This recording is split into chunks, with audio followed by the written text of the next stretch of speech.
চান না, হবে না। বাচ্চা নিতে হবে। যদি কারো সিজার করার টাকা না পায় আমার সাথে যোগাযোগ করবেন, আমি দেবো।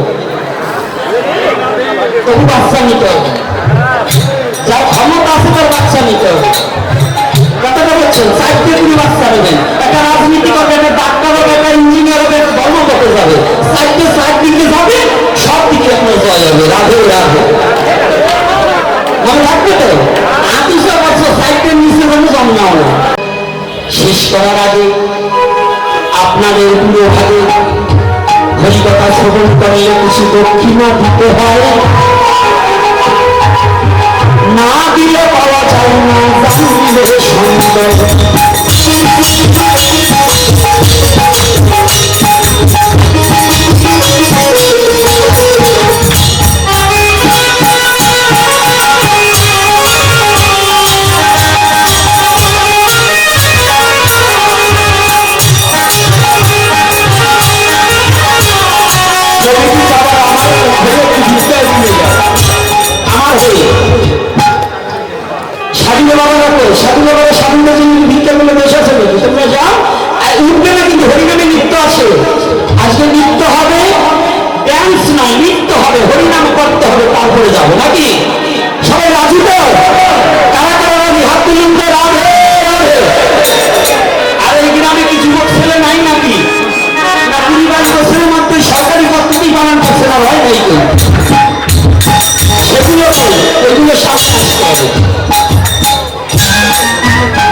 সনাতনী জাতি যারা একটা বাচ্চা নিয়ে আর বাচ্চা নিবার চান না, হবে না। বাচ্চা নিতে হবে। যদি কারো সিজার করার টাকা না পায় আমার সাথে যোগাযোগ করবেন, আমি দেবো। তবু বাচ্চা নিতে হবে। যার ক্ষমতা আছে তার বাচ্চা নিতে হবে। কথাটা বলছেন, সাইডে তিনি বাচ্চা নেবেন। একটা রাজনীতি করবে, একটা ডাক্তার হবে, একটা ইঞ্জিনিয়ার হবে, একটা ধর্ম করতে যাবে। সাইডে সাইড দিকে যাবে, সব দিকে আপনার জয় হবে। রাধে রাধে। মনে রাখবে তো, ২৮ বছর সাইডের নিচে কোনো জন্মাও না।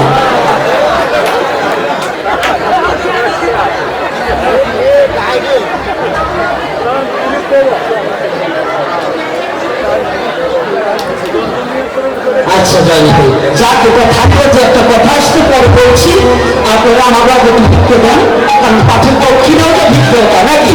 আপনাদের উপরে আমাদের জীবন চলে। মন্দিরে কিছু ছেলেপেলে আছে, ওদের সেটা আমার জীবন রক্ষা করে আপনাদের উপরে। তাই ধীরে ধীরে রাধে রাধে রাধে বলে সবাই কিছু দিবে, এরপরে কিছু হলে যখন আপনারা শুনবেন।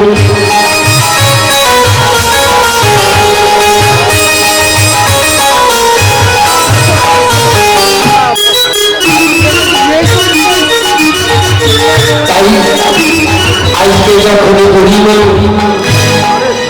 মহাপ্রভুকে দেখে, দৌড়ে গিয়ে গরিমা মহাপ্রভু চরণ জড়াইয়া ধরে।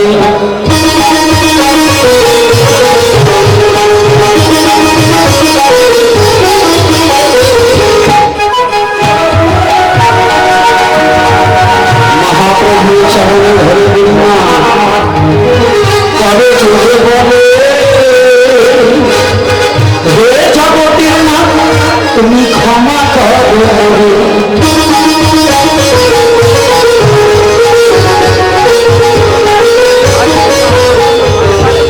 আমার অনেক অপরাধ হয়েছে তোমার জানা,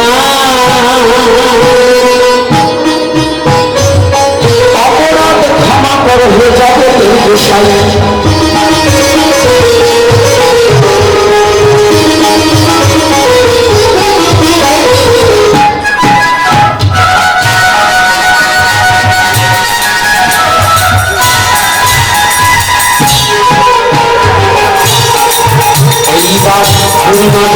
মহাপ্রভু চরণ ধরিল, মহাপ্রভু তখন কিছু কথা বলিতে লাগিল।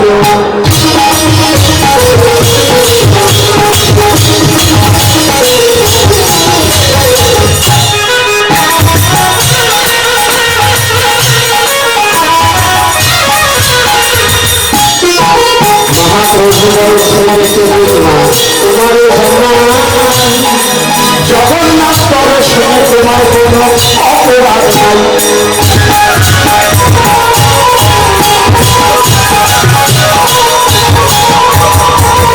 একটা কথা জানা হলো,